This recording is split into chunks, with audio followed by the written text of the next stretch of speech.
완전한 믿음 6번째 시간, 오늘 제목은 하나님의 위로, 반복되는 고난, 다음 단계로 나아가는 새 힘. 하나님의 위로, 반복되는 고난, 다음 단계로 나아가는 새 힘이라는 제목으로 말씀 나누겠습니다. 이사야서 40장 1절부터 4절까지의 말씀입니다. 우리 함께 봉독하시겠습니다. 시작.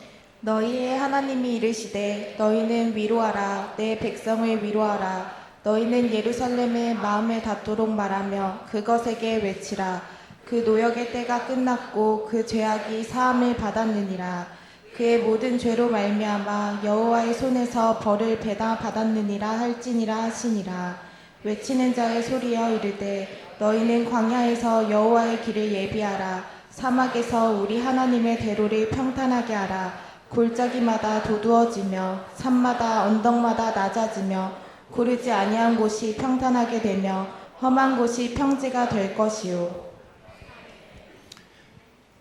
이사야서 말씀은 여러분 굉장히 중요합니다. 여러 파트들이 있는데 특별히 이사야서 40장부터 마지막까지는 하나님의 회복에 대한, 이스라엘 백성을 회복시키는 구체적인 하나님의 언약들이 이렇게 기록되어 있는 말씀들이에요. 특별히 바벨론 포로 생활에 지친 이스라엘 백성을 향한 하나님의 위로와 회복에 대한 약속이 담겨 있는 장이 이사야 40장이고 그 뒤부터 이제 쭉 우리가 잘 아는 많은 말씀들이 이사야서 40장 이후부터 많이 이렇게 기록되어 있습니다. 그래서 하나님께서 그 오래된 포로 생활 가운데 지쳐 있는, 고단한, 어떻게 보면 고통 가운데 있는 이스라엘 백성들을 향해서 1절에 보면 이런 말씀이 기록되어 있어요. 뭐라고 기록되어 있냐면 너희의 하나님이 이르시되 너희는 위로하라 내 백성을 위로하라. 위로하라 위로하라 두 번 말씀하세요. 그건 뭐냐면 강조하시는 거예요. 왜 하나님께서 이스라엘 백성들에게 그 지침 가운데 있는, 또 포로 생활 가운데 있는 이스라엘 백성들에게 위로하라 위로하라 두 번 주님께서 말씀하셨는지 여기엔 깊은 의미가 있습니다. 여러분 실제적으로 한번 생각해 보세요. 포로 생활 가운데 있는 이스라엘 백성의 가장 큰 어려움은 포로 생활의 고난이 언제 끝났는지 알 수 없다는 거예요.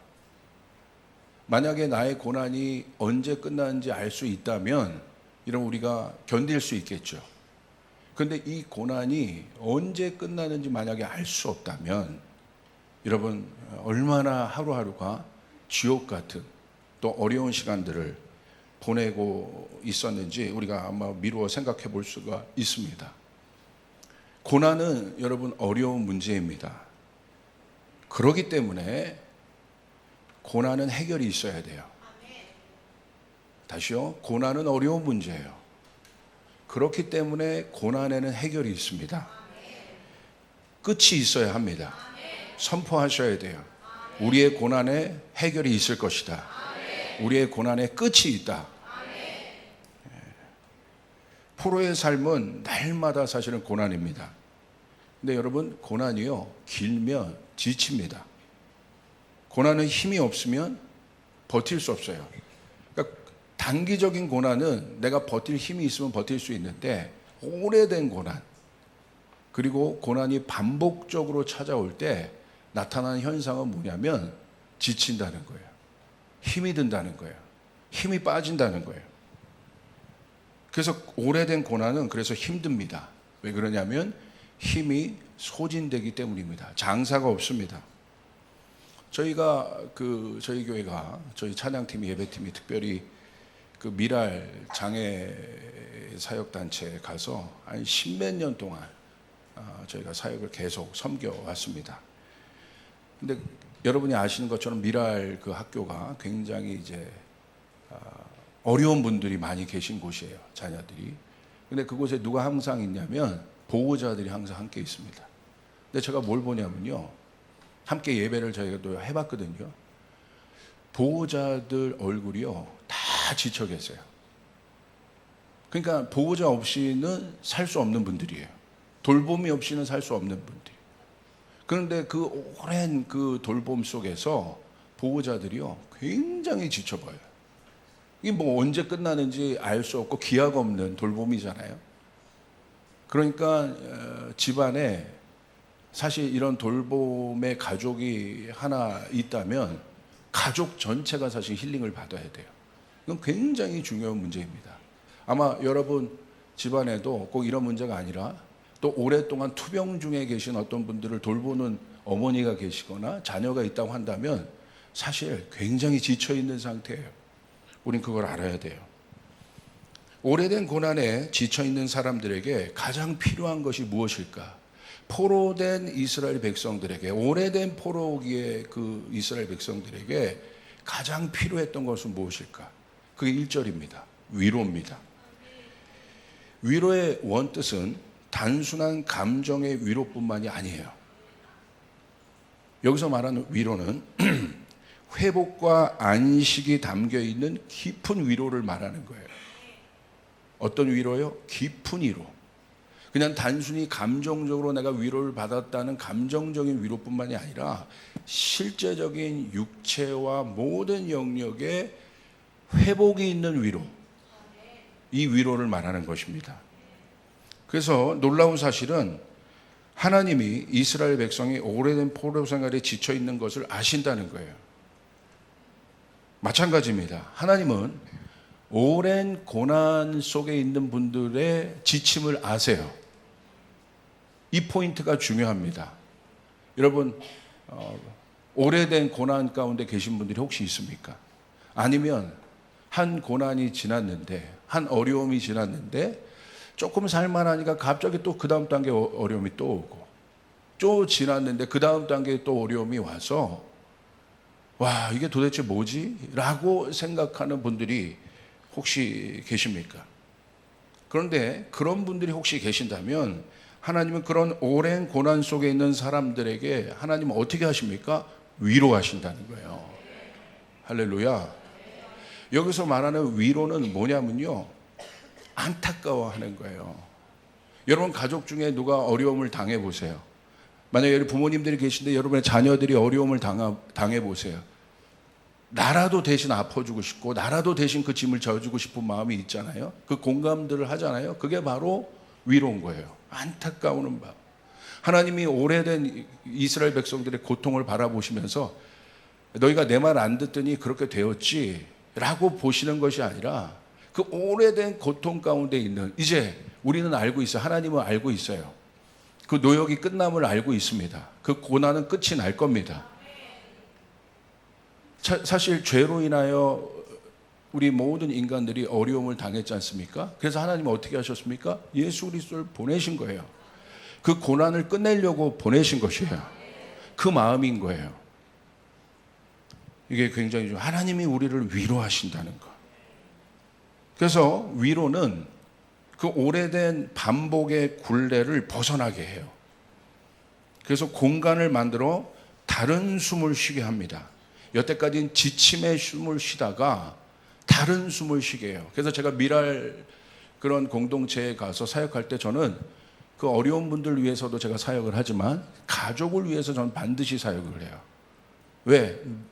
이분들이 없으면 이분들이 존재할 수 없어요. 돌보는 분이 없으면 이분들이 존재할 수 없기 때문에 이 가족들, 미랄에 가서 오히려 가족들을 향해서 제가 사역을 하기 시작할 때 뭘 보냐면요, 공간들이 만들어져요. 그리고 이분들이요, 지침의 숨이 아니라 다른 숨을 푹 하고 쉬더라고요.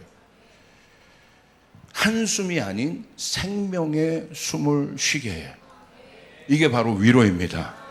오늘 여러분 하나님의 위로가 여러분 가운데 있길 바랍니다. 한숨이 아니라 생명의 숨을 쉬게 하는 것. 내가 너희를 위로하고 있다. 할렐루야.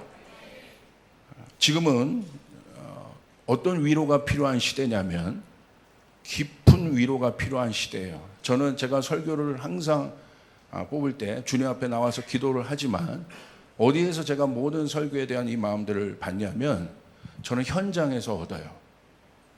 특별히 성도들의 삶 속에서 제가 경험하고 있는 이 땅의 문제들 속에서 저는 설교의 대부분을 받습니다. 그냥 성경 공부하려고 저는 설교 절대 준비하지 않아요. 그래서 제 설교에는 사실은 어떤 답보다는 고민이 많이 들어있어요. 질문들이 많이 들어있어요. 왜냐하면 답은 하나님이 갖고 계셔요. 할렐루야.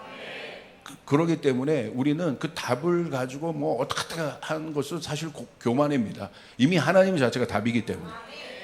우리가 그 답 앞에 어떻게 서 있을 것이냐, 우리의 마음가짐을 어떻게 할 것이냐, 또 우리는 이 시간들을 어떤 프로세싱의 이 과정을, 이 프로세싱을 통과할 것이냐라는 것들을 이렇게 보게 됩니다. 그래서 제가 이 시대를 바라볼 때 주님께서 저에게 주신 단어가 있는데, 위로가 아니라 어떤 위로냐면 깊은 위로. 쫓아해보겠습니다. 깊은 위로. 깊은 위로가 필요합니다.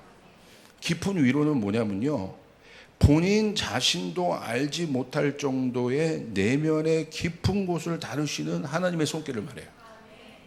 그냥 보여지는 어떤 어려움이 아니라, 이 어려움은 반드시 도와야겠죠. 어려움이 있는데 안 도우면 되겠습니까? 그런데 그 정도 차원이 아니라 이 시대는 나도 알지 못하는, 어떻게 보면 무의식의 영역이라고 할까요? 그 영역까지도 만지시는 하나님의 손길, 나의 의식의 영역뿐만이 아니라 내가 감지하고 인식하지 못하지만 내 영혼 밑바닥 깊은 곳에 숨겨져 있는 그 영역까지 만지시는 하나님, 저에게 주시는 감동은 그 하나님이 여러분을 만지실 거라는 거예요. 할렐루야. 이 문제가 내가 보여지는 표면적인 어떤 문제들이 해결된 것 같은데, 여러분 잘 보면 우리 내면 안에 깊은 곳에 어떤 것들이 있다는 거예요. 나도 인식하지 못하는, 자각하지 못하는 어떤 것들이 있다는 거예요. 그게 놀라운 거예요. 내가 알지 못하는, 그러니까 혼의 영역으로 나의 이성과 경험과 지성과 이 모든 것들로 인식할 수 없는 그 저 밑바닥 깊은 곳에 있는 어떤 것, 우리가 그것들이 여러분이 발견되어질 때, 그런 것들이 언제 발견되어지냐면 어떤 강력한 사건들을 통해서, 어떤 굉장한 어떤 어려움을 통해서, 어떤 일들을 통해서 그런 것들이 발견되어져요. 와, 내 내면 안에 이런 것들이 있었구나. 난 몰랐는데 내 내면 깊은 곳에 이런 것들이 있었구나. 그런데 저에게 주시는 마음은, 하나님이 이 시즌에 나도 인식하지 못했던 그 내면 깊은 곳에 있는 것들을 만지길 원하신다는 거예요. 할렐루야. 그게 바로 뭐냐면, 나는 그냥 평상시의 삶을 사는 것 같은데 내 내면 안에 있는 깊은 니즈, 문제는 필요입니다. 필요는 도움을 구하는 거예요. 그래서 그 도움이 내가 어떤 것들을 위해서 내가 지금 목마르니까 물을 먹어야지라고 하는 시그널이 아니라, 나는 다르게 생각을 하고 있는데 내 내면 깊은 곳에 계속 그 영역에 대한 시그널들이 나오는 거예요. 예를 들어서 이런 겁니다. 일반적인 삶 속에서 어떤 시그널이 우리 안에 계속해서 나온다는 거예요. 그게 누구냐면 우물가의 여인을 보십시오. 우물가의 여인은 그냥 일상의 삶을 살고 있었어요. 그래서 물길로 온 겁니다. 그런데 여러분, 그 여인의 내면의 깊은 곳에는 어떤 시그널이 있었어요? 고통이 있었어요. 가정의 아픔과 깨어짐의 고통들이 있었어요. 좋은 남편을 만나지 못한 고통이 있었어요. 여인만이 아는 내면 깊은 곳에 있는 어떤 시그널이 계속 나오는 거예요. 여러분, 그런 것들을 경험하시죠? 그냥 나는 일상의 삶을 이렇게 사는 것 같지만 오래된 어떤 나의 문제, 그것이 나의 가정의 문제든 관계의 문제든, 그것이 해결되지 않은 어떤 문제 안에 그것들이 해결되지 않고 우리의 내면 안에 쌓이고 또 쌓이고 쌓이고 또 쌓일 때, 그것이 가만히 있는 것이 아니라 어떻게 됩니까? 계속해서 어떤 시그널을 내고 있다는 거예요. 그때 예수님이 어떻게 하십니까? 그 시그널을 알고 가시는 거예요. 그 예수님만이 알 수 있는 그 여인 내면 깊은 곳에 그것들을 만지기 위해서 예수님이 가시는 거예요. 그리고 그 여인을 자유케 하십니다. 할렐루야. 여러분 안에, 우리 안에 그것들이 있어요. 반복되는 어떤 고난들은 바로 그 시그널들을 우리의 일상의 가운데 내가 인식하지 못하지만 그것들을 계속 나오게 한다는 거예요. 여러분, 삭개오를 한번 생각해 보세요. 삭개오도 일상이 있었습니다. 잘 살았죠.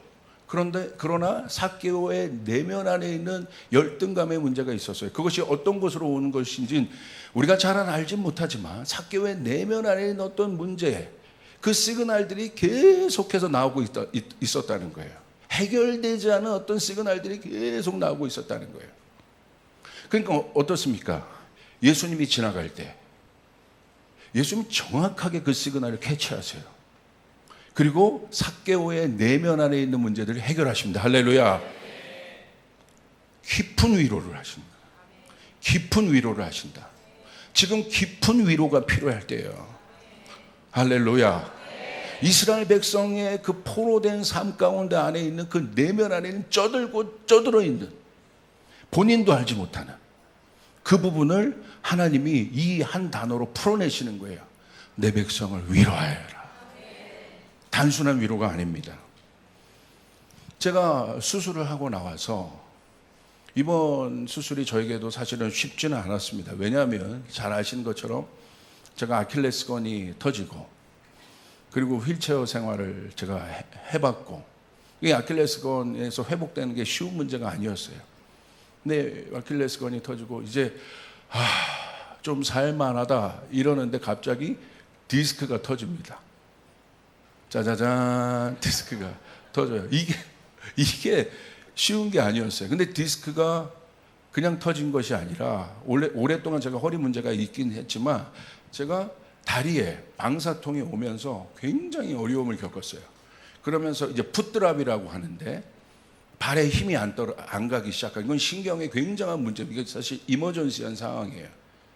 그냥 아프면 웬만하면 자연 회복적 기능들이 있어서 회복이 되는데 그러니까 다리에 힘이 들어가지 않으니까 이거는 신경의 문제니까 잘못하면 굉장히 어려울 수 있는 문제입니다. 계속 발을 끌고 다닐 수밖에 없는 그런 문제로 갈 수도 있어요. 그러니까 제가 마음이 사실 좋지 않았죠. 그러면서 제가 작년에 또 디스크 수술을 했습니다. 그리고 나서 건강검진을 또 지나고 나서 조금 살만하니까 또 여기서 막 선포하고 기도하고 주야 막 하면서 기도하는데 갑자기 그 건강검진에서 제가 그 갑상선에 문제가 있다는 것을 보고 저는 건강검진을 해도 항상 괜찮게 나와서 특별히 바깥에는 제가 아팠지만 내장은 그래도 좀 건강했어요. 내장 너무 저렴한 거예요. 내장이 주로. 그래서 거긴 건강했습니다. 건강해서. 근데 이게 이 차병원이 이게 부인병원이잖아요. 그래서 여기 여자들이 갑상선 쪽에 문제가 많은데 그냥 이게 보다가 절 이제 발견하게 된 거죠. 그래서 저도 뭐 의사가 조금 모양이 이상하다. 그러면서 이걸 보는데 벌써 분위기가 안 좋은 거예요. 그래서 그 다시 이제 세부 검사를 해야 된다. 뭐 세부 검사까지 하냐. 그러면서 사람이 감이 있잖아요. 감이. 이거 느낌이 좀 이상하다. 그러니까 이상하게 그런 감은 왜 틀리질 않는가. 그렇죠? 좋은 감도 있지만 어떤 문제에 대해서 어떤 나쁜 문제가 인식될 때 우리가 느끼는 어떤 감이 있잖아요. 꼭 저거 어떤 우리 자녀도 내 자녀가 저거 꼭 깰 것 같다. 그럼 깨잖아요. 할렐루야. 뭐 비슷한 겁니다. 그래서 감이 딱 안 좋은데 아니나 다를까 이게 이제 암으로 이제 판정이 된 거죠. 와, 처음에 그 소식을 듣는데 사실은 제가요, 우리 우리 또 의사인 제국국장님이 같이 가줬어요. 그런데 거기 또 차병원 그 간호사인 우리 연진이도 옆에 있었고, 뭐 대단한 거라고 3명이나 들어가서 뭐 회장님 오신 것도 아닌데 의사가 이렇게 딱 보더니 그래서 제가 물어봤어요. 저는 이제 단순하고 결과를 빨리 아는 걸 좋아하니까 이런 형태면 세친 검사를 이제 해야 되는데 의사 선생님 어떻게 보십니까? 그러니까 의사 선생님도 얘기하시더라고요. 90% 이상 암이라고 보시면 됩니다.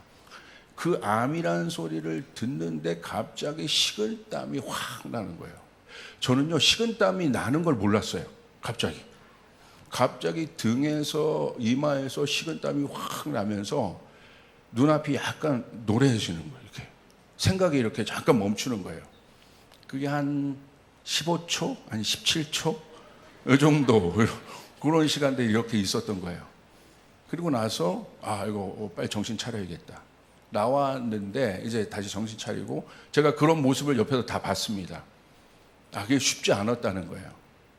그래서 제가 유튜브를 이렇게 찾아보는데 뭐 착한함, 거부기함도 있지만 또 뭐 다른 말도 많이 하고 뭐 그러더라고요. 그래서 이게 내가 유튜브를 한 이틀 정도 보다가, 왜냐하면 저는 궁금하면 못 견디는 스타일이고 거기에서 한번 제가 파면 저는 전문가까지 되는 스타일이기 때문에 이틀 정도 보다가 그냥 딱 멈췄어요. 왜? 쉽지 않더라고요. 쉽지 않아요. 이게 좋은 영향을 주지 않더라고요. 그래서 제가 그러자마자 제가 기도하는 자리에 와서 제가 이제 6월 달에 수술이 이제 잡혔기 때문에 이제 한 2개월 정도의 그 기간이 저에게 있었잖아요. 그때 이제 주님께서 이런 심정들을 알게 하시고 우리 성도들도 이 시대에 육신적으로 아픈 사람들이 굉장히 많다는 것들에 대한 마음을 주셨어요. 정신적인 것뿐만이 아니라 육신적으로 사람이 아프면 정신이 육신을 지배하는 것이 아니라 육신이 정신을 지배한다는 것을 제가 알게 됐어요. 이건 제가 굉장히 깜짝 놀라는 일이었어요. 보통 정신이 육신을 지배한다고 하지만 육신이 정신을 지배하는 것은 제가 몰랐어요. 육이 정신을 지배하다. 너무 아프면 정신이 없잖아요. 예. 너무 아프면 우울해지잖아요. 우울해져서 아픈 게 아니라 너무 아파서 우울해지더라고요. 그런 분들을 제가 이제 이해를 하게 됐고, 신학으로도 봐도 성경으로 봐도 정신적인 부분에 대한 가르침은 굉장히 많아요. 신학적인. 그런데 몸에 대한, 육신에 대한 내용들은 별로 없더라고요. 그러면서 제가 그것을 또 성경적으로 정리하기 시작했고, 이제 그때 시작했던 기도가 제리코 40, 50, 100입니다. 그래서 그 기도가 시작되면서, 치유 기도가 시작되면서 구체적으로 제가 기도하는 가운데, 사실은 제가 여기서 말할 수는 없지만 나중에 한번 얘기할 기회가 있을 겁니다. 제가 정말 신비한 어떤 체험도 했어요. 정말 천국에서 어떤 치유가 일어나는, 지금 말할 수가 없습니다. 해서 제가 그 내용을 그대로 치유 기도 가운데 적용시킨 거예요. 제가 봤던 내용을 그대로. 그런데 너무나 놀라운 일들이 일어나는 거예요. 수술대까지 들어간 사람이 수술대에서 수술하지 않고 나오기 시작하고, 할렐루야. 지금도 많은 역사가 일어나고 있습니다. 할렐루야. 그런데 나만 안 일어나요. 할렐루야. 다른 사람은 다 일어나는데 야속하게 나만 안 일어나는데, 그때 이제 어떤 강사님이 오셔서 그때 이제 말씀이 또 조한최 목사님 오셨군요. 이런 내용을 몰랐어요. 그때 이제 제목이 육신의 가시에 대한, 육체의 가시에 대한 내용이었잖아요. 뭐야, 견디라는 거야? 그게 여기 있잖아요. 네 은혜가 네가 족하다. 할렐루야. 그 말씀이 저한테 그때 야속하게 들리더라고요, 사람이. 하여간 그래서 여러분 그런 과정들을 잘 통과하고 제가 이제 수술을 받았습니다. 근데 제가 수술을 받았는데 한 2시간 반 정도 이제 예상이 된 수술이었어요. 수술되었는데 제가 한 3시간, 4시간이 돼도 안 나왔다고 하더라고요. 알고 보니까 1차 수술이 이제 1차가 아니라 수술이 끝나고 제가 이제 다 봉합을 하지 않았겠습니까? 그런데 이제 회복실로 가기 위해서 마취된 각성을 이렇게 깨워요. 이렇게 깨우는데 제가 얼마나 들어갈 때 반드시 나는 일어나리라, 얼마나 제가 다짐을 했는지 그냥 벌떡 일어나 버린 거. 할렐루야. 그래가지고 회복실로 가기 전에 제가 각성이 돼 버려가지고 그냥 그 자리에서 기침을 하면 안 되는데 제가 다 기억이 나요. 원래 그 기억이 안 나는데 기억이 날 정도로 제가 또렷했어요, 정신이. 그래서 제가 기침을 세게 하면서 피가 여기 있는 배관 이게 연결된 게 있는데 그걸로 그냥 쏟아진 겁니다. 그래서 의사 선생님이 꼼꼼한 분이에요. 좋은 분을 만나서 보통 이렇게 지켜보자 이럴 수 있는데 찜찜하니까 이거 정확하게 다시 보자 해서 재마취. 그래서 재마취. 그래서 재마취 시키고 그리고 나서 이제 제가 깼던 게 이제 회복실에서 이제 깨게 됐는데, 나중에 얘기를 들어보니까 쉬운 수술은 아니었다고 하더라고요. 염증이 거기서 굉장히 많았고, 그래서 잘 이제 회복이 돼서 그날은 정말 너무 아프더라고요. 첫날은 너무 아프고 이제 둘째 날이 되니까 갑자기 둘째 날부터 새 힘이 부어지기 시작합니다. 갑자기 목소리가 또 나오기 시작하고 신기하게 회복이 엄청나게 되는 거예요. 그래서 그때 제가 느꼈던 게 기도가 쌓였구나. 거기서 선생님도 놀랄 정도로 회복이 너무 빠른 겁니다. 아멘. 그래서 보통 이제 이 갑상수술하면 또 목을 쓰는 사람들은 한 3개월에서 4개월 정도 목을 쓰지 마라 이렇게 하지만 저는 2주 만에 복귀했습니다. 할렐루야. 또 모르겠어요. 또 교만하면 주님 교만하면 안 되니까. 그렇게 해서 제가 이렇게 나왔는데 제가 제일 오고 싶었던 곳이 어디냐? 제 기도하는 자리였어요. 이 자리가 저는 너무 그리웠던 거예요. 딴 자리가 그리운 것이 아니라 내가 주님과 만나는 이 자리가 너무 그리웠던 거예요. 그래서 제가 너무 기쁜 마음으로 마치 군대에서 제대한 것처럼 여러분 차병은 다시 제가 쳐다보지도 않으리라 하면서 그런 마음으로 제가 나와서 여기 앉아서 기도를 하는데 그날 기도를 하는데 제가 잘 버텨왔지 않습니까? 1차 아킬레스건 디스크 그리고 여전히 사람들이 볼 때도 목사님 회복이 빠르고 그래서 제가 잘 견뎌왔어요. 그래서 제가 앉아서 기도하는데 너무 기뻤어요. 기도하는데 갑자기 느닷없이 주님께서 그 마음을 주시는 거예요.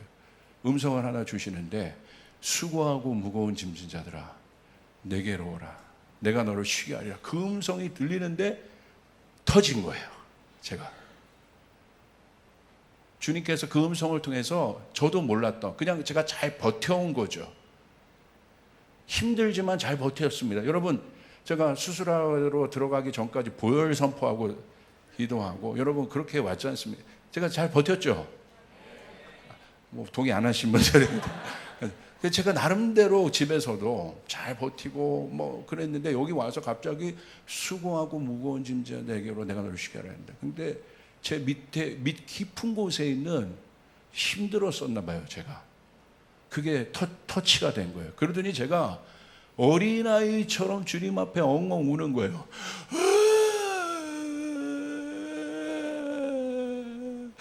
나 힘들어요.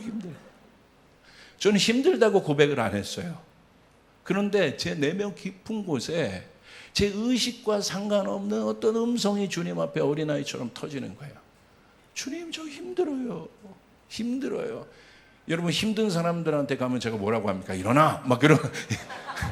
이런 사람인데 제 내면 깊은 곳에 제 의식과 제 경험과 이런 것과 상관없는 어떤 하는 시그널이 음성이 터지는데 그게 힘들다는 거였어요.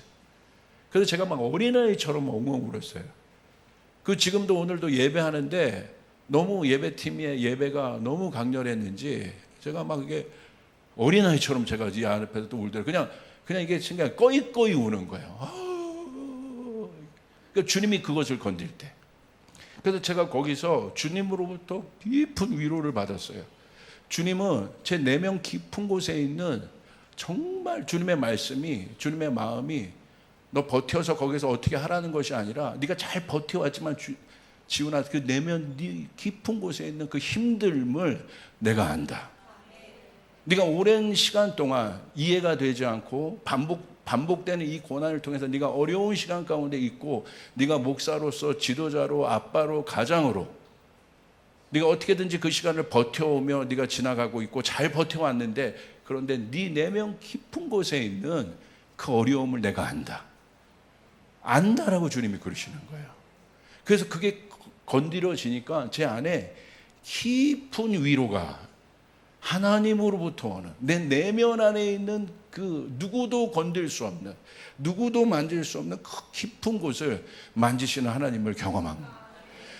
오늘 하나님이 우리 이 시대 가운데 그 깊은 위로를 여러분 가운데 주실 것입니다. 할렐루야. 아멘. 여러분 믿습니까? 여러분 믿습니까? 저희 첫째와 둘째 이런 경험을 제가 또 한 번 한 적이 있어요. 첫째와 둘째 사이에 사실은 한 명이 더 있습니다. 그 둘째 사이에 아이가 하나가 유산됐었는데 저희 아내가 잘 또 직장 생활 하고 또 그러면서 이제 힘들었었나 봐요. 그래서 유산을 했어요. 그래서 제가 저희 아내 앞에서 제가 힘든 걸 표현하면 안 되잖아요.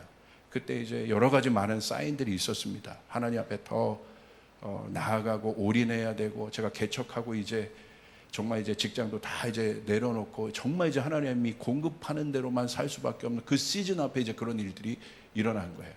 일어났는데 제가 잘 버티고 있다가 아내가 이제 병원 산부인과 갔다 와서 이제 지쳐서 자고 있더라고요. 제가 거실에서 저는 이제 티를 안 냈죠. 티를 안 내는데 거실에서 이렇게 말씀을 보는데 갑자기 에덴 동산의 말씀을 보게 하시는 거예요.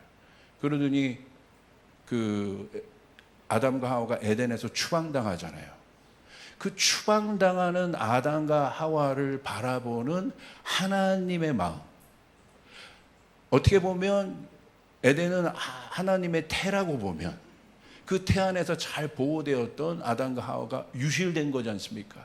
유실된 아담과 하와의 뒷모습을 바라보는 하나님의 마음이 그때 느껴져서 제가 그때도 잘 버틴 줄 알았는데 제 내면 깊은 곳에 있는 것이 터치되는 거예요. 그러면서 하나님 앞에 제가 막 아내는 바깥에 있으니까 그 조인성 그거 아시죠?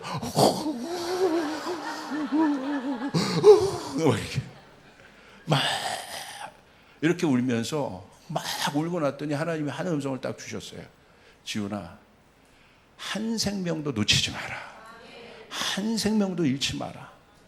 그 깊은 곳을 만지실 때 들려지는 하나님의 음성이 있다는 거예요. 여러분, 하나님은 깊은 단계의 위로를 하길 원하십니다. 그런데 여러분, 그냥 하나님의 위로는 거기서 끝나지 않습니다. 위로가 만드는 다음 단계가 있어요. 여러분, 하나님의 위로는 쫓아가서 하나님의 위로는 미래적이다. 다음 단계로 나가기 위한 회복이 하나님의 위로입니다. 위로 자체에서 끝나지 않습니다. 로뎀나무 아래에서 하나님이 지친 엘리야를 회복시키십니다. 위로하십니다. 그런데 거기서 끝나는 것이 아니라 충분히 위로하세요. 쫓아가서 충분히 위로하신다. 어설프게 위로하지 않아요. 하나님의 위로는 충분해요. 내 내면에 깊은 것이 터치될 만큼 꺼이꺼이 울 정도로 하나님은 우리를 위로하세요. 할렐루야. 내가 통제할 수 없을 정도로 하나님 우리를 위로하십니다. 깊은 곳을, 엘리야의 깊은 곳을 만지시고 어떻게 합니까? 호렙으로 가게 하세요. 다음 단계로 나가게 하십니다. 그러므로 여러분, 오랜 시간의 고난, 반복되는 고난, 해결되지 않은 문제 가운데 계시는 분들이 있습니까? 저에게 주신 감동은 하나님이 여러분을 위로하실 것입니다. 할렐루야.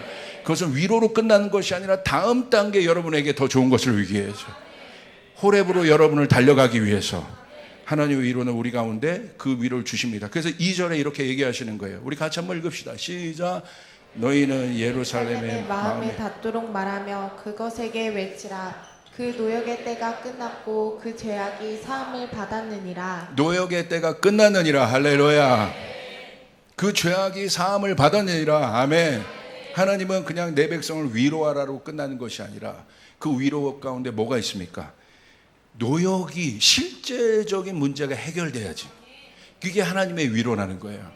그 노역 때문에 고통을 당하는데 어떤 문제가 있어요?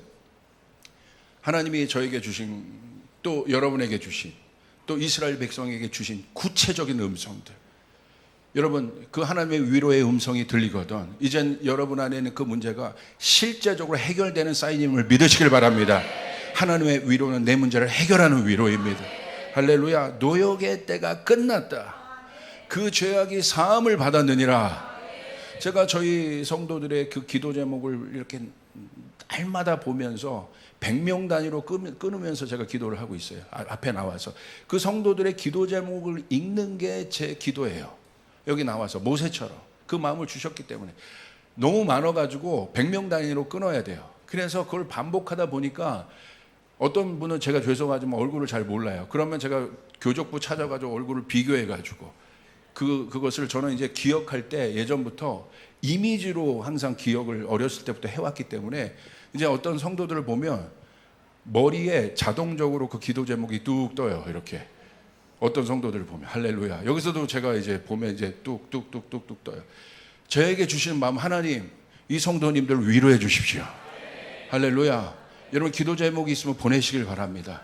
위로해 주십시오. 거기서 끝나는 것이 아니라 노역의 때가 끝났느니라. 죄 사함을 받았느니라. 할렐루야. 아멘.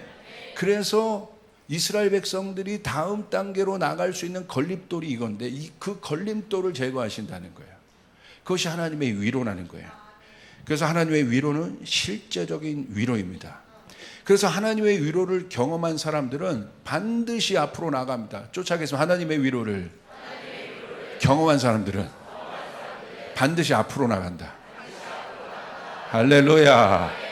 앞으로 나가지 못하는 이유는 여러분이 잘못해서가 아니고 충분한 위로를 못 받았기 때문에, 충분한 하나님의 임재를 경험하지 못했기 때문에 그때는 머물러 계셔야 돼요. 억지로 나가면, 먼저 나가면 안 됩니다. 정말 하나님으로부터 오는 온전한 위로, 하나님의 터치가 있을 때까지, 나의 어떤 것과 상관없이 하나님의 터치가 내 삶 가운데 있을 때까지, 해결되지 않는 그 음성 가운데 하나님의 음성이 드디어 들리거든, 여러분 그것은 그것으로 끝나는 것이 아니라 앞으로 나아가라는 사인이라는 것이에요. 그래서 하나님은 위로하십니다. 그래서 이사야서 40장 3절에 앞으로 나아가서 어떤 일을 하게 하십니까? 너희는 광야에서 여호와의 길을 예비하라. 사막에서 우리 하나님의 대로를 평탄케 하라. 할렐루야. 하나님은 이들을 통해서 새 일을 하십니다. 근데 주목할 말씀은 뭐예요? 광야와 사막이에요. 광야와 사막은 뭡니까? 인간의 힘이 바닥이 나는 장소예요. 고난의 장소입니다. 그런데 하나님은 광야와 사막에서 대로를 만드신대요. 길을 만드신대요. 여러분, 하나님은요, 광야와 사막에서 길을 만드신다는 거예요. 여러분의 일터가 어렵습니까?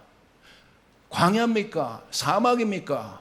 그렇다면 그것은 어떤 사인으로 받아들이셔야 되느냐? 거기서 하나님이 새 길을 만드실 것이다. 인간의 길이 아니라 하나님의 길, 하나님의 길, 구원의 길, 능력의 길, 소망의 길을 하나님이 만드실 것이라는 거예요. 여러분 믿으시면 아멘 하기를 바랍니다. 그냥 광야와 사막으로 끝나지 않습니다. 광야와 사막에서 이제 어떻게 보면 광야와 사막을 통과한 그들, 하나님의 위로를 경험한 그들, 로뎀나무에서 하나님의 위로를 경험한 엘리야를 통해 하나님은 엘리사를 만드십니다. 구원의 길을 만드십니다. 할렐루야. 믿으시면 아멘 하시길 바랍니다. 그렇기 때문에 하나님은 그 고난을 통해서, 그 고난을 통해 하나님의 위로와 회복을 경험한 사람들은 광야와 사막을 어려움으로 해석하지 않습니다. 그래서 하나님은 이 사람을 통해 광야와 사막 같은 인생의 하나님의 길을 내신다고 말씀하시는 거예요. 아멘. 그렇기 때문에 여러분, 제가 개척교회 하면서 어려웠거든요.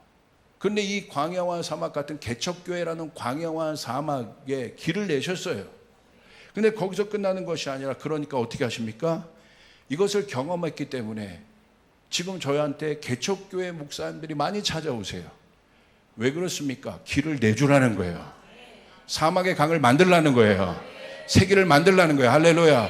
쫓아가겠습니다. 나의 고난은 고난으로 끝나지 않는다. 하나님이 길을 내신다. 믿으시면 아멘 하시길 바랍니다. 아멘. 지금 제가 하고 있는 일들, 그래서 제가 나오자마자, 퇴원하자마자 제가 어떤 사역을 했겠습니까? 제가 지금 하고 있는 사역은요, 저희 교회에 중증 환자들이 있어요. 중증 환자를 돌봐요. 우리 청년부의 민주 같은 경우 지금 유방암 걸렸는데 아마 이 예배를 지금 드리고 있을 겁니다. 유방암을 걸렸는데 이게 항암을 해야 되는 어려운 암이에요, 지금.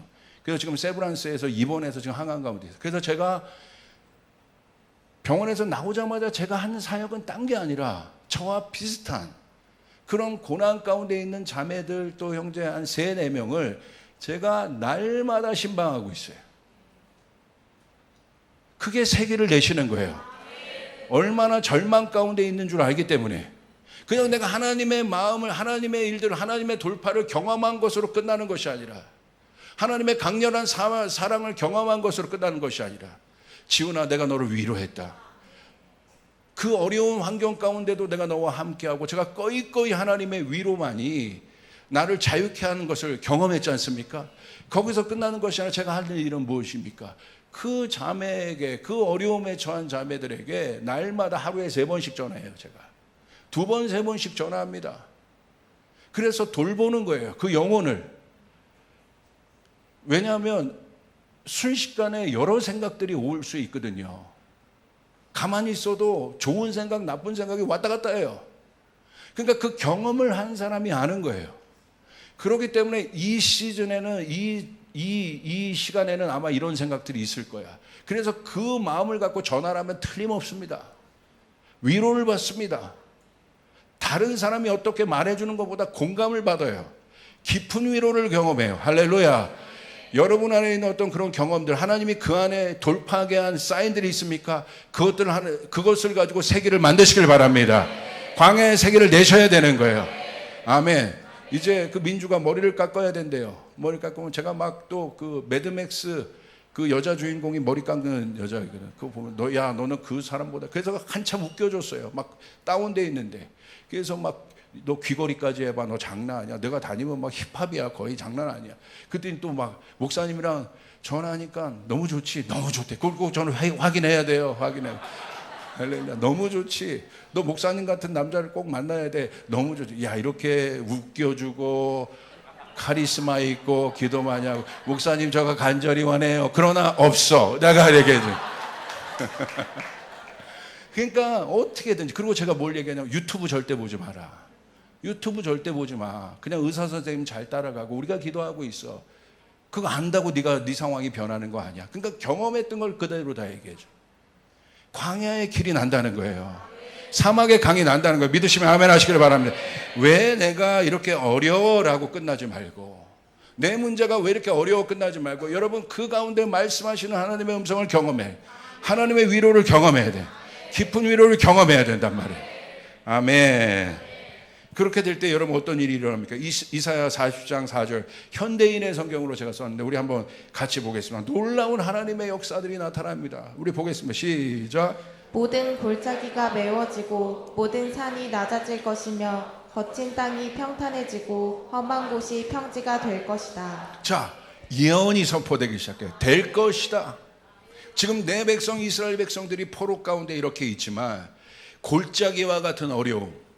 골짜기는 뭐예요? 그냥 빠져 있는 거잖아요. 헤어날 수 없는 거예요. 산은 뭐예요? 내가 감당할 수 없는, 넘을 수 없는 어떤 문제들. 그건 하나님 뭐라고 말씀하셔요? 걱정하지 말아야지. 골짜기가 메워질 것이다. 할렐루야. 모든 산이 낮아지게 될 것이다. 낮아진다는 건 뭐? 네가 넘을 수 있게 될 것이다. 내가 그 능력을 너에게 줄 것이다. 이사야 40장은 그걸 얘기하는 거예요. 거친 땅이 평탄해지고 험한 곳이 평지가 될 것이다. 그러면서 이 후반부의 말씀을 보면 하나님이 어떤 분인가를 계시하시는 거예요. 내가 얼마나 능력 있는 사람인 줄 아느냐. 내가 얼마나 능력 있는 존재가 인 줄 아느냐. 결국 이 고난과 이것을 통해서 하나님의 예언을 통해서, 이 예언은 뭐예요? 다음 단계로 나가게 되는 거예요. 나를 끌어올리는 거예요. 와, 하나님은 이런 분이셨구나. 정말 하나님은 창조주시구나. 하나님은 정말 강력한 분이구나. 하나님은 내 문제를 해결할 수 있는 분이구나. 이 노역에서 나를 자유케 할 수 있는 분이구나. 나를 구원하시는 분이구나. 그분이 우리 하나님의 의미입니다.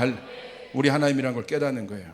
자, 여러분 또 하나 우리가 생각해 볼 것이 고난의 의미예요. 하나님이 누구를 위로하세요? 내 백성이라고 말씀하셨어요. 하나님의 백성을 위로하십니다. 왜 하나님의 백성을 위로하실까요? 여기는 깊은 의미가 있어요. 여러분, 하나님의 백성이기 때문에 고난을 당하는 거예요. 하나님의 백성이 아니면 고난을 당할 필요가 없어요. 그러니까 하나님과 연결해서 생각하니까 어려운 거예요. 이게 무슨 말인지 아시겠습니까?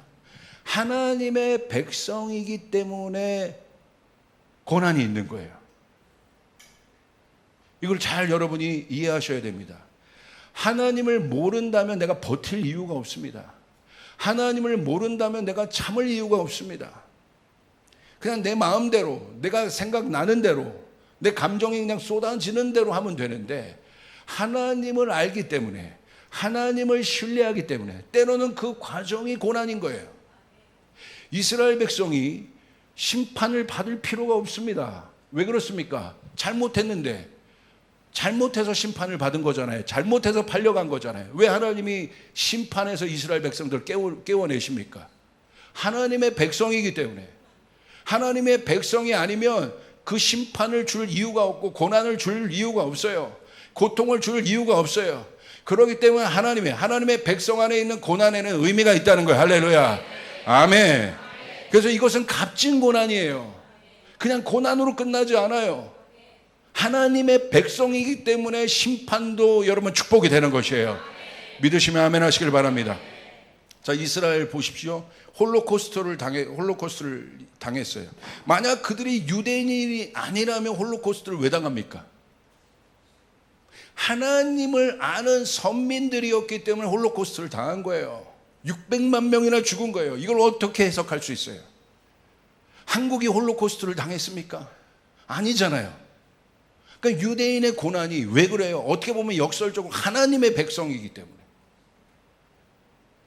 여러분, 모세가 보십시오. 모세가 태어날 때 많은 아이들이 죽었어요. 왜 그렇습니까? 모세가 하나님의 사람이었기 때문에. 하나님의 사람이었기 때문에 사단도 공격하는 거예요. 여러분이 하나님의 사람이 아니라면 사단도 가만히 있습니다. 이게 고난의 의미라는 거예요. 심판도 어려움도 고난도 그러기 때문에 하나님의 뜻임을 믿으시길 바랍니다. 그래서 하나님은 궁극적으로 고난 가운데 있는 이스라엘 백성들을 위로하십니다. 하나님의 백성을 위로하십니다. 그래서 내 백성이라고 하시는 거예요. 하나님의 뜻대로 살려고 하니 고난이 있는 거예요. 그냥 살아보세요. 거짓말하고 싶은 대로 그냥 해보세요.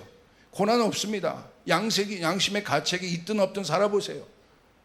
그냥 내가 그냥 캐싸라 될 대로 되라 살아보세요. 힘든 거 없습니다. 편합니다. 가족 전도할 필요가 없습니다. 왜 가족 전도하는 것 때문에 어려웁니까? 하나님 때문에. 직장에서 여러분 힘든 이유가 없습니다. 여러분도 그냥 여러 방법들 그냥 세상 사람들처럼 남 밟고 올라가고 그러면 돼요. 그런데 왜 그렇게 갈등을 갖습니까? 왜? 하나님의 백성이기 때문에. 일부 예배 때 나단 목사님이 우리 잠옷실에서 예배하는 우리 엄마들 얘기를 했는데 맞아요. 그 집에서 그냥 예배하면 되는데 여기 와가지고 예배하는 게 쉬운 게 아니에요. 어렵습니다. 난장판이 된대 저 안이 이렇게. 할렐루야. 그래서 나올 때는 막 머리가 파김치가 된다는 거예요. 근데 왜 그렇습니까? 여기 나와서 하나님을 더 사랑하기 때문에. 여러분 믿으시면 아멘 하시길 바랍니다. 저희 아버지가 제가 어렸을 때 저희 집사님 아들이랑 저랑 부딪혔어요. 근데 저를 혼내시더라고. 왜요? 아버지가 목사니까. 왜 아버지 나만 혼내요? 저 집사 아들도 잘못했는데. 목사와 집사가 똑같이 사람인데 왜 나만 혼내? 아버지 답이 없어요. 목사니까. 이거예요. 이게 고난이야. 그리스도인들이 고난을 받는 이유는 간단해. 내가 하나님을 알기 때문에 고난을 받는 거예요. 여러분 믿습니까? 목사이기 때문에 참는 거예요.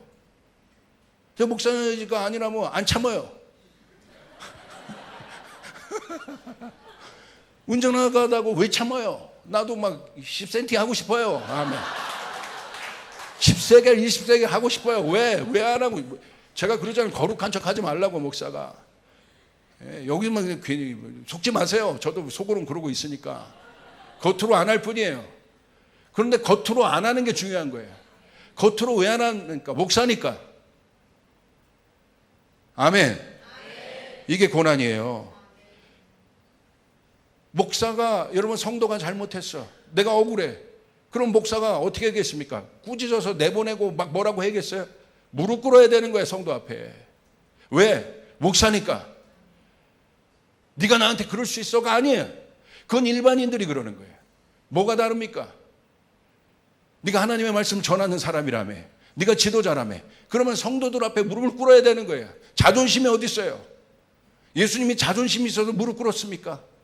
예수님이 우리 안에 무릎 꿇으신 건 하나님의 아들이기 때문에. 믿으시면 아멘 하시길 바랍니다. 그래서 무릎 꿇는 게 목사는 어렵지 않아야 돼. 성도에게 가서 억울해도 용서를 구하고 저를 용서해 주세요 라고 말하는 게 억울하지 않아야 돼. 억울하다면 잘못된 거야. 그만하겠어요. 그만. 목소리를 아껴야 돼. 할렐루야. 그렇기 때문에 하나님의 백성은 그래서 고난이 필수입니다. 삶이 고난이며 정체성이 고난이에요. 그런데 거기서 끝나지 않고 하나님은 위로하신다는 거예요. 할렐루야. 아멘. 이거는 세상 사람이 경험할 수 없습니다. 힘들지. 내 내면 깊은 곳에 있는 그곳을 위로하십니다. 자, 마지막으로 이제 어떻게 하십니까? 하나님은 고난을 통해 우리를 결국 어떻게 하십니까? 이 고난의 끝은 뭘까요? 이 어려움의 끝은 뭘까요? 이스라엘 백성들이 고난을 당합니다. 이 고난의 끝은 도대체 뭘까요? 이 고난의 끝은 예배입니다. 하나님이 어떤 분인지를 알았잖아요. 하나님만이 내 마음을 만지는 분이라는 걸 알았잖아요. 하나님만이 내 가정에 돌파를 주는 분이라는 걸 알았잖아요. 그렇기 때문에 하나님은 결국 이 마지막은 뭘로 인도하세요? 우리를 예배의 자리로 이끄신다는 거예요. 그래서 이사야서 40장 28절 31절에 이렇게 기록되어 있어요. 우리 같이 한번 읽읍시다. 시작. 너는 알지 못하였느냐 듣지 못하였느냐 영원하신 하나님 여호와 땅끝까지 창조하신 이는 피곤하지 않으시며 곤비하지 않으시며 명철이 한이 없으시며 피곤한 자에게는 능력을 주시며 무능한 자에게는 힘을 더하시나니 소년이라도 피곤하며 곤비하며 장정이라도 넘어지며 쓰러지되 오직 여호와를 앙망하는 자는 새 힘을 얻으리니 독수리가 날개치며 올라감 같을 것이요 다른 박질하여도 곤비하지 아니하겠고 걸어가도 피곤하지 아니하리로다. 여기서 말씀하신 거 28절 보세요. 너는 알지 못하느냐 이제 지훈아 조이프라 나의 백성아 고난 가운데 있는 너희들아 너희는 알지 못하느냐 듣지 못하느냐 하나님이 묻는 거예요. 창조주 나는 너를 위로하는 나는 내 백성인 너의 하나님은 피곤하지 않는다. 곤비하지 않는다. 명철이 없다. 그게 나다. 그러면서 뭐라고 말씀해? 29절에 피곤한 자에게 그러나 우리는 피곤해요. 우리는 능력이 없어요. 우리는 무능합니다. 그렇기 때문에 거기서 끝나는 것이 아니라 피곤한 자에게는 능력을 주시고 무능한 자에게 힘을 더하신다. 고난 속에 인간은 피곤하고 지쳐요. 반복되는 고난은 자신의 무능함을 보게 돼요. 여러분 경제적으로 계속 반복돼서 정말 집에서 믿지 않는 사람들은 아빠 왜 이렇게 무능해? 당신 왜 이렇게 무능한 거야? 무능함의 단계로 가면 인간이요 마지막 끝 생각을 하게 되는 거예요. 근데 하나님 말씀하시는 거예요. 나는 무능하지 않다. 너희는 무능함을 견딜지라도 나는 능력이 있다. 할렐루야. 하나님의 소리가 들리세요 지금? 제 목소리가 아니라 하나님의 음성으로 들리십니까? 너는 알지 못하느냐? 너는 듣지 못하느냐? 그러면서 30절에 소년이라도 피곤하다. 여러분 소년은요 피곤함이 없습니다. 애들 보세요. 무한 체력 막 난리가 납니다. 막 돌아다니고 막 그래도 안 지쳐요. 그래서 잠깐 10초 잤다가 또 깨어서 막 온 사방을 헤집고 다닙니다. 그게 소년이에요. 소년은 회복 능력이 빨라. 근데 하나님 뭐라고 하죠? 소년이라도 피곤하다. 뭐라고 했습니까? 용사라도 넘어진다는 거예요. 용사는 넘어지지 않는 사람이에요. 힘의 정점에 있는 사람. 그러나 용사도 넘어진다. 뭘 말합니까? 인간의 본연적인 존재.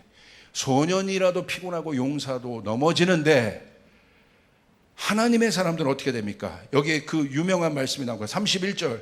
이 한 구절 때문에 오늘 설교한 겁니다. 우리 같이 한번 보겠습니다. 시작. 오직 여호와를 앙망하는 자는 새 힘을 얻으리니 독수리가 날개치며 올라감 같을 것이요 다른 박질하여도 곤비하지 아니하겠고 걸어가도 피곤하지 아니하리로다. 이제 그것을 경험한 사람들이 이제 뭘 알게 돼요? 하나님을 알게 된단 말이에요. 그러면서 하나님을 알니까 어떻게 됩니까? 이제 눈을 드는 거예요.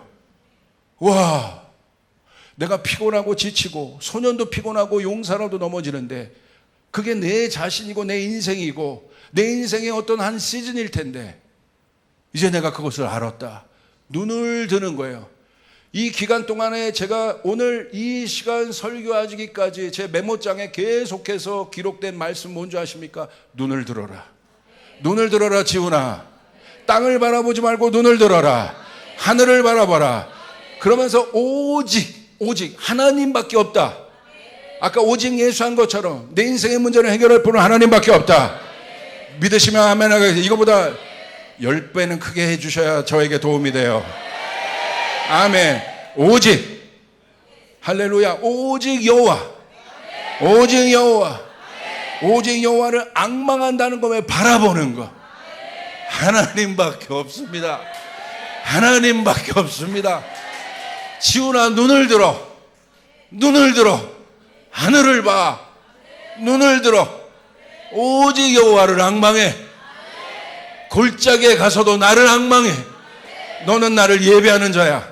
이스라엘 백성을 향해 하나님 말씀하시는 거예요. 너는 나를 예배하는 자라. 여러분의 궁극적인 정체성은, 내 백성의 정체성은 예배하는 자란 말입니다. 그래서 이 고난의 마지막은 결국 예배가 터지는 거예요. 하늘이 열어지게 되는 것이에요.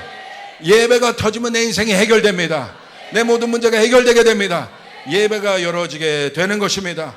그러면서 뭐라고 얘기해요? 오직 여호와를 앙망하는 자는 새 힘을 얻으리니. 여기서 말하는 새 힘은 뭘까? 성경에서 말하는 새롭다의 개념은 better이 아니에요. best가 된다는 게 아니에요. 나아진다, getting better, 나아지가 점점 나아진다가 아니라 완전히 다른 존재가 되는, 완전히 다른 차원이 되는 거예요. 세상은 getting better 해요. 점점 나아지는 거예요. 점점이 아닙니다. 하나님의 새 것은, 여러분, 하나님의 새 생각은 완전히 다른 생각이요, 완전히 영적인 생각이요, 육의 생각이 죽은 생각이요, 옛자가 죽은 생각이요, 새 사람의 생각이요. 이것이 하나님의 생각임을 여러분 믿으시면 아멘 하시길 바랍니다. 이 영적인 차원이 모든 것을 뚫어버리게 되는 것이에요. 그래서 그걸 뭐라고 얘기해서 독수리 같다라고 해요. 독수리 뭐가 새들의 왕입니다. 우리를 독수리 같다고 표현. 독수리가 하는 거면 높이 올라가라는 거야. 여기 있는 비둘기들은 맨 땅에서만 들어온 것만 먹고, 이놈 새끼들은. 저 비둘기가 아니에요. 독수리가 날개치며 올라가는 새 힘을 얻을 것이다. 그러면서 하나님께서 계속해서 말씀하신 건 너희가 독수리라는 거예요. 조이풀 교회는 독수리다. 너희가 날개를 달고 위로 올라가게 될 것이다. 하늘을 보시길 바랍니다. 눈을 들어 보시길 바랍니다. 이게 나인 거야. 눈을 들어보라. 여호와의 산으로 올라와라. 높은 곳으로 올라와라. 계시록에도 교회에게 결국 뭐라고 말씀하십니까? 마지막에 엄청난 어려움을 당할 교회에게 계시하시고 말씀하시면서 계시록 4장에 가자마자 첫 단어가 뭡니까? Come up, 위로 올라와라. 내가 너에게 엄청난 일들을 보이리라. 할렐루야. 예배가 터지게 되는 거예요. 명심하십시오. 조이풀은 예배입니다. 조이풀은 예배입니다. 예배가 열어져야 되는 거예요. 여러분의 인생에 예배가 열어져야 되는 거예요. 예배가 실패하면 다 실패하는 거예요. 여러분의 자녀에게 예배를 가르치세요. 여러분이 예배를 드리지 않으면 여러분 자녀도 망하게 돼 있어요. 내가 예배를 드려야 되는 거예요. 사장님이라면 예배를 드려야 되는 것이에요. 여러분 일터에서 예배를 하십시오. 예배는 능력인 거예요. 예배는 능력. 내가 너에게 새 힘을 주리라. 차원이 다른 힘을 주리라. 차원이 다른 지혜를 주리라. 결국 향동 땅 가서 우리가 할 것은 예배입니다. 열방을 먹일 예배입니다. 예배가 열리게 되리라. 할렐루야. 아멘. 할렐루야. 그게 천국이 임하는 것이에요. 예배가 살아나요. 그래서 여러분 예배팀을 위하여 많이 기도해 주셔야 돼요. 우리 예배팀이 너무나 좋아. 오늘 예배팀이 예배했는데 너무너무 좋았어요. 여러분 예배팀. 여러분 한 사람 예배자가 돼요. 독수리가 날개치면 이제 할렐루야. 여러분 날개를 쭉 펴보세요. 날개 좀 펴보시오. 한번 펴보세요. 옆 사람 치지 말고 펴보세요. 날개가 요거밖에 없어요. 저 이렇게 그거 날아보세요. 활활. 근데 벌새들은 어떻게 이렇게 말고 여러분 어느 정도까지 쫙 날아오르면 성령의 바람을 타게 되는 거예요. 피곤하지 않게 되는 거예요. 멀리 갈 수 있게 되는 것이에요. 여러분이 날개를, 믿음의 날개를 독수리처럼, 치킨처럼 살지 말고 독수리처럼. 치킨은 양념이나 후라이드 둘 중에 하나예요. 그러나 여러분 독수리가 돼서 높이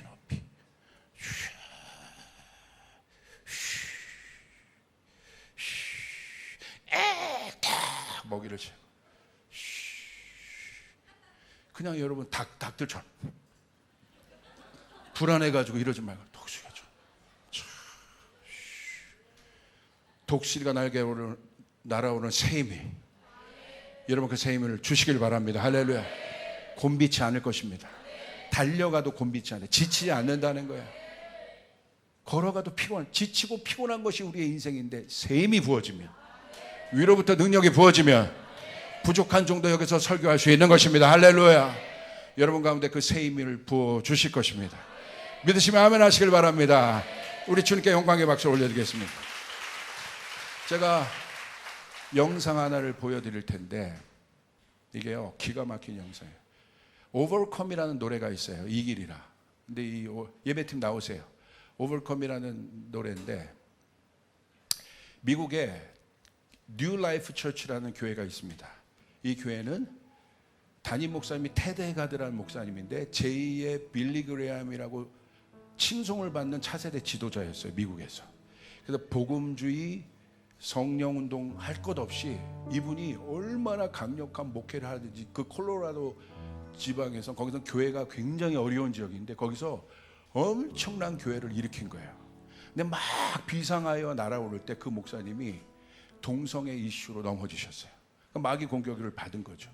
그래서 교회 전체가 완전히 쑥대밭이 되었습니다. 오르려고 하는데 그때 이제 담임 목사님이 새롭게 오셔서 이제 성도들이 새롭게 또 한번 일어나 보려고 와 이렇게 올라가는데 갑자기 미친 총기 난사범이 예배 때 들어와 버린 거예요. 그래가지고 총기를 난사했습니다. 그래서 자매 2명이 죽어요. 이게 미국의 큰 이슈가 되었습니다. 막 교회가 밟히고 고난이 오고 또 고난이 오는데 거기서 누가 일어났냐면 예배팀이 일어난 거예요. 예배팀이 나서 그 예배 담당인 목사님이 와서 그분이 오버컴이라는 노래를 이제 만들려고 이때 우리가 극복하고 일어나리라. 예배팀이 주저한 것이 아니라 예배팀이 각성하여 일어난 거예요. 그들이 일어나서 청중들을 모았습니다. 그리고 예배팀이 같이 오버컴 레코딩 하려고 불렀는데 영상을 볼 건데 거기서 뭐라고 하냐면 모였는데 하나님의 임재가 엄청난 설명할 필요 없이 그냥 하나님이 그들을 일으켜 세우신 거예요. 할렐루야.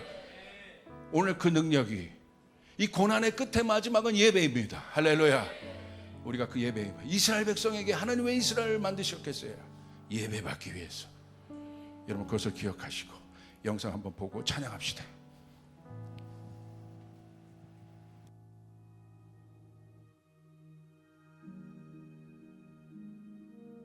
New Life Church had become a ministry that God seemed to have blessed with influence when everything went terribly wrong. It sent shockwaves through us. There has been some admission of indiscretion. Everyone wanted to know what had happened. How could this have gone so wrong? What will you do now?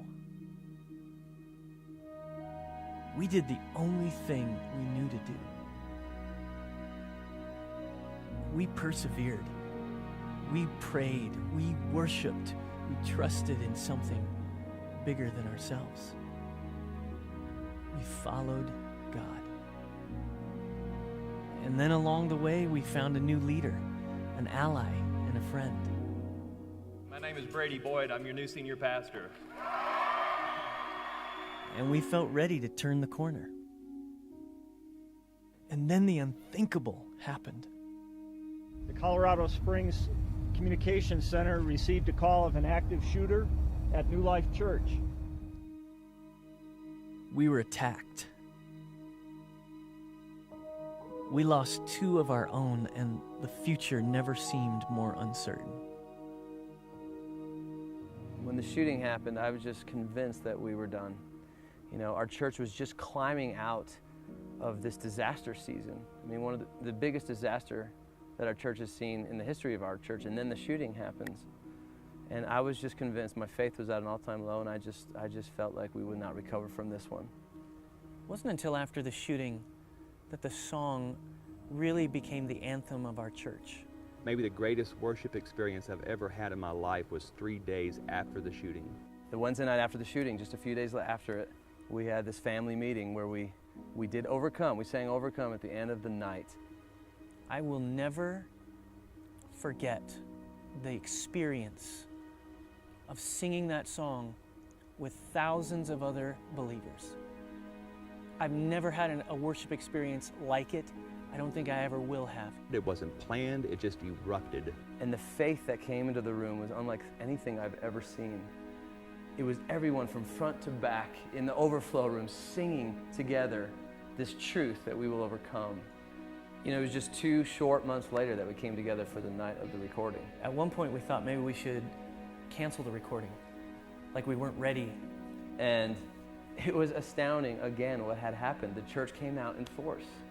as I walked out on stage and I saw thousands of people ready, prepared, full of the life and the Spirit of God. It was an overwhelming spectacle. And at that moment, that guitar riff comes in and the entire crowd just erupts. We were undone. I mean, I was crying, you know. I look back at Jared on drums who's crying. Ross is emotional singing. It was just a phenomenal experience to see that we were living in the truth of God. We were living in the promise of God that He will pull us through. He will never leave us. He will never forsake us. It was a group of people that had decided that they weren't going to be defeated, that they were going to survive, that the family was going to be strong together. And by the blood of the Lamb and the word of our testimony, we were going to overcome. 우리 주님께 영광의 박수 올려드리겠습니다. 우리 자리에서 일어나겠습니다.